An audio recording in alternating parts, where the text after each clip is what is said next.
Friends, तो कैसे हैं आप सब लोग। तो आज हम करने वाले हैं चाइल्ड डेवलपमेंट पेपर 2 के प्रीवियस ईयर के क्वेश्चन। तो आइए देखते हैं हम क्वेश्चन क्या है। सभी बच्चों को बचपन में खेलने के अवसर और समय नहीं मिलता है। सही बात है, सभी बच्चों को एक जैसा समय या अवसर नहीं मिल पाता है। सामाजिक और सांस्कृतिक संदर्भों के आधार पर बच्चे बचपन को अलग अलग तरह से अनुभव करते हैं। ये भी बात सही है कि बच्चे जो है सामाजिक स्तर पे और सांस्कृतिक स्तर पे अलग अलग तरीके से अपने बचपन को गुजारते हैं। तो हमारा ऑप्शन ए जो है वो करेक्ट हो जाएगा। अगला क्वेश्चन है, बच्चों के विकास के संदर्भ में निम्न में से कौन सा कथन सही है। बच्चों का विकास संज्ञानात्मक व सामाजिक विकास के केवल उसके वातावरण पर निर्भर करता है। तो ये हमारा ऑप्शन गलत हो जाएगा कि केवल उनके सामाजिक विकास उनके वातावरण पर ही निर्भर नहीं करता है। केवल अनुवांशिक कारक ही बच्चे के विकास को निर्धारित करते हैं। तो ये भी ऑप्शन गलत हो जाएगा। आगे है, बच्चे के विकास में आनुवांशिक व वातावरण एक दूसरे से परस्पर अंतर क्रिया करते हैं। तो ये बात सत्य है। प्रत्येक बच्चे के विकास के विभिन्न आयामों में आनुवांशिकता व वातावरण का अलग अलग प्रभाव पड़ता है। ये भी ऑप्शन सही है। तो हमारा ऑप्शन सी जो है वो सही हो जाएगा।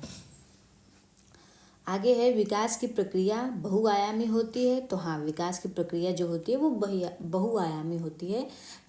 बालक के विकास में उसका शारीरिक, मानसिक, सामाजिक और व्यवहारिक विकास होता है। तो विकास की प्रक्रिया बहुआयामी होती है। बच्चे के विकास की दिशा होती है और प्रत्येक बच्चा एक जैसी होती है, अपनी गति से विकसित होता है, अलग अलग होती है, अपनी गति से विकसित होता है। तो हमारा ऑप्शन बी करेक्ट हो जाएगा कि प्रत्येक बच्चों के विकास की दिशा अलग अलग होती है और प्रत्येक बच्चा अपनी गति से विकसित होता है। आगे है, विकास का समीप दूरभिमुखी सिद्धांत किससे संबंधित है। शारीरिक विकास से। तो हाँ, ऑप्शन ए जो है वो हमारा करेक्ट हो जाएगा। किशोरों के सामाजिकरण के लिए निम्न में से कौन सी संस्थाएं महत्वपूर्ण द्वितीय संस्थाएं हैं। मीडिया, किताबें, धर्म, परिवार, किताबें, कानून। परिवार जो है ये हमारा प्राथमिक संस्था है।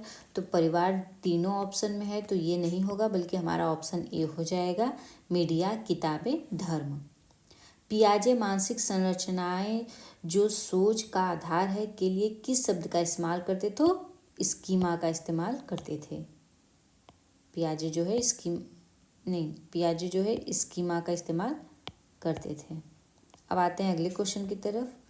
निम्न में से कौन सा युग्म सही मिलान है। संवेदी चालक अवस्था, संरक्षण व बहुक्रमबद्धता के कौशल, पूर्व संक्रियात्मक अवस्था, परिकल्पिक निगमनात्मक अवस्था, मूर्त संक्रियात्मक अवस्था, तर्क का मूर्त समस्याओं पर प्रयोग, या फिर अमूर्त संक्रियात्मक अवस्था, प्रतीकात्मक कार्यों की शुरुआत, जीववादी सोच। तो हमारा ऑप्शन सी हो जाएगा, यानी मूर्त संक्रियात्मक अवस्था, जिसपे बच्चा जब वस्तुओं को देखता है उनके ऊपर अपने विचारों, अपने कल्पनाओं से चर्चा करता है, तो ये वो अवस्था होती है।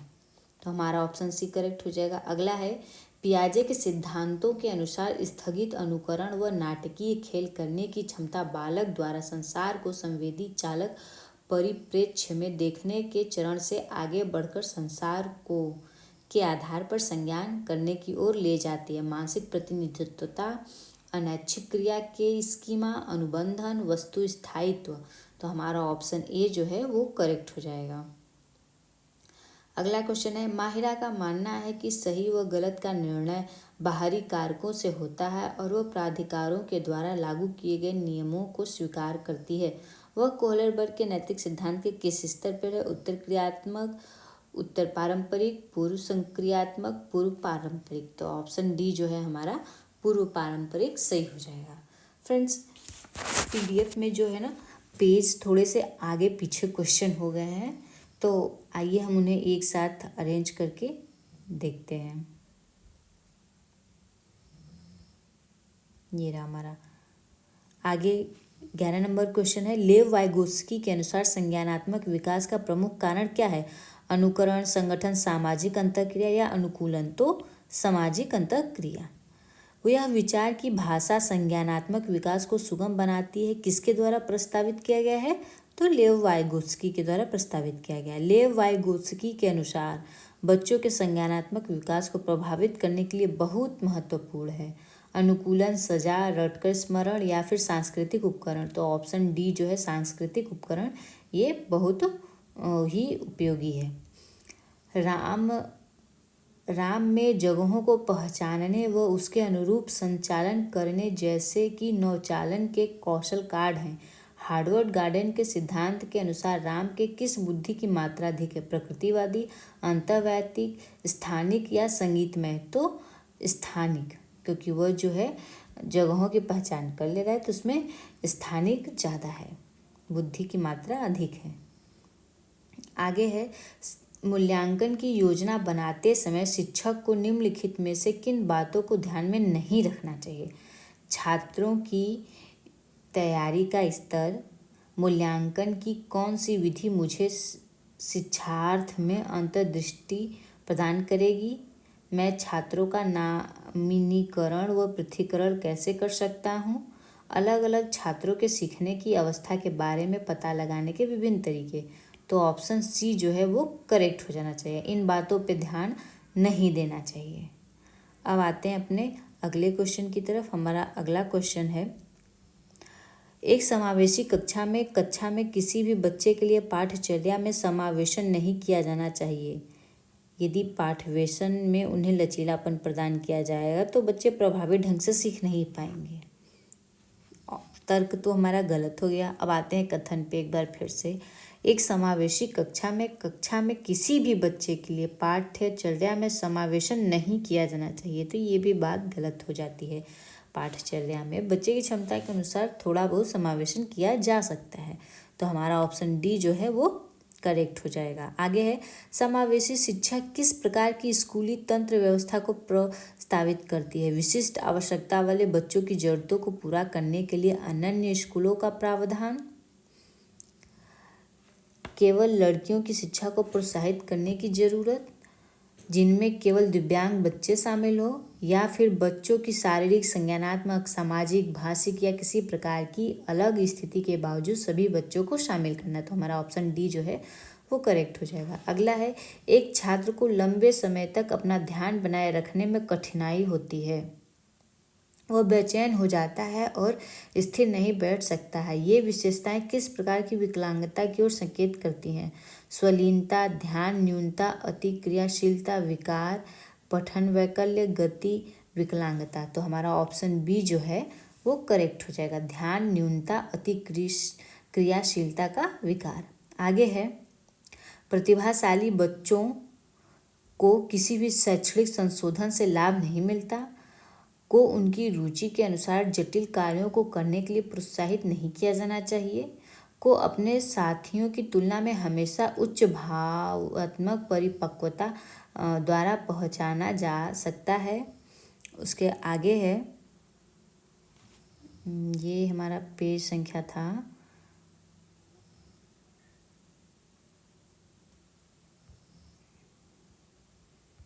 39, ये रहा, कि सीखने की विशिष्ट ज़रूरतें होती हैं जिन्हें अक्सर कक्षाओं में नज़रअंदाज किया जाता है। तो हमारा ऑप्शन डी जो है हो जाएगा। हमारा क्वेश्चन था कि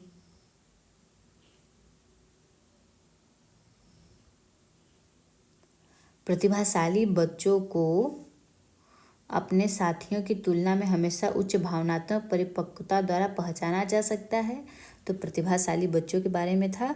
तो हमारा आंसर जो होगा, को सीखने की विशिष्ट ज़रूरतें होती हैं जिन्हें अक्सर कक्षाओं में नज़रअंदाज कर दिया जाता है। आगे है, शारीरिक गति विकलांगता से जूझते विद्यार्थियों के लिए निम्न में से कौन सा गतिशीलता सहायक तकनीकी का उदाहरण है? व्हील चेयर, बड़ी मुद्रित किताबें, शब्द सुझाव सॉफ्टवेयर पर सामग्री। तो ऑप्शन ए जो है हमारा करेक्ट हो जाएगा। व्हीलचेयर ये एक गतिशीलता सहायक तकनीकी का उदाहरण है। निम्न में से कौन सा कारक सीखने की अभिप्रेरणा को बढ़ावा देता है? बहुत आसान या बहुत कठिन लक्ष्य चुनने की प्रवृत्ति, लक्ष्यों की पूर्ति करने में खुद की संतुष्टि। तो हाँ, हमारा ऑप्शन बी ही जो है करेक्ट है, क्योंकि लक्ष्यों की पूर्ति में हमें खुद की संतुष्टि मिलती है, यही हमें जो है सीखने की अभिप्रेरणा में बढ़ावा देता है। मध्य विद्यालय में बच्चे सक्रिय रूप से अर्थ का निर्माण किस प्रक्रिया द्वारा नहीं कर सकते? सामग्री के साथ प्रयोग, साथियों और वयस्कों के साथ बातचीत, बार बार बेधन रिपीटेड ड्रिल से बच्चे जो है नहीं कर पाते हैं। आगे है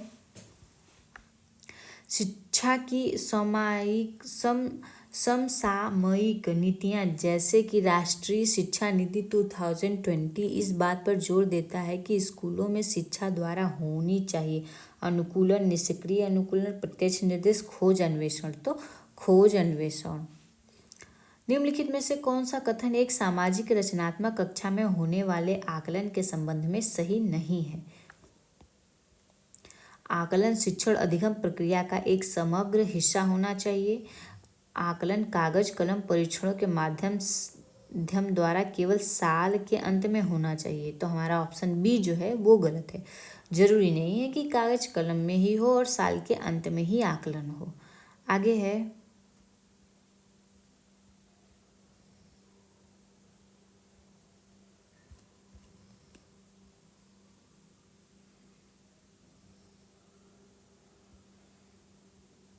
हमारा अगला क्वेश्चन है, शिक्षिकाओं को बच्चों को कक्षा में अपने अनुभवों को साझा करने के लिए प्रोत्साहित करना चाहिए।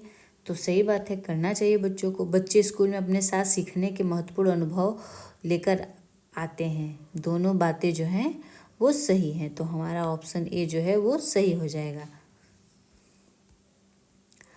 जब विद्यार्थी किसी कार्य में अपनी असफलता का कारण और कारकों को मानते हैं तब वे कड़ी मेहनत में लगने की संभावना रखते हैं। आंतरिक नियंत्रण योग्य, आंतरिक अनियंत्रित, बाहरी नियंत्रण योग्य, बाहरी अनियंत्रण योग्य। तो हमारा ऑप्शन ए जो है वो करेक्ट हो जाएगा। आंतरिक और नियंत्रण योग्य। आंतरिक मतलब अंदर से और नियंत्रण मतलब जिस पे कंट्रोल किया जा सके। आगे है प्रभावी समस्या समाधान को किसके द्वारा बढ़ावा नहीं किया जाता है? बच्चों को विचार मंथन करने और चर्चा करने के लिए प्रोत्साहित करना, बच्चों को सहज अनुमान लगाने के लिए प्रोत्साहित करना, ज्ञान के पुनरुत्थापन पर ध्यान केंद्रित करना, कई दृष्टिकोण लाने पर ध्यान केंद्रित करना। तो ऑप्शन सी जो है हमारा करेक्ट हो जाएगा। आगे है बच्चों को वैकल्पिक संकल्पनाओं का शिक्षकों द्वारा दृढ़ता से हतोत्साहित किया जाना चाहिए। तो ऑप्शन गलत हो जाएगा। शिक्षकों द्वारा अनदेखा किया जाना चाहिए। होना न केवल बच्चों में बल्कि वयस्कों में भी एक प्राकृतिक घटना है। तो सही बात है। वैकल्पिक संकल्पनाओं का होना केवल बच्चों में ही नहीं बल्कि वयस्कों में भी एक प्राकृतिक घटना है।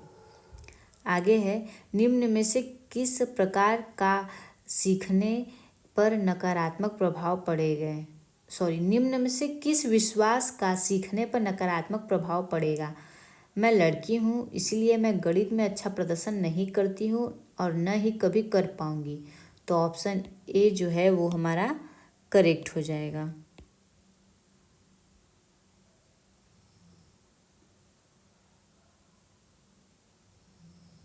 अब आज के लिए इतना है फ्रेंड्स।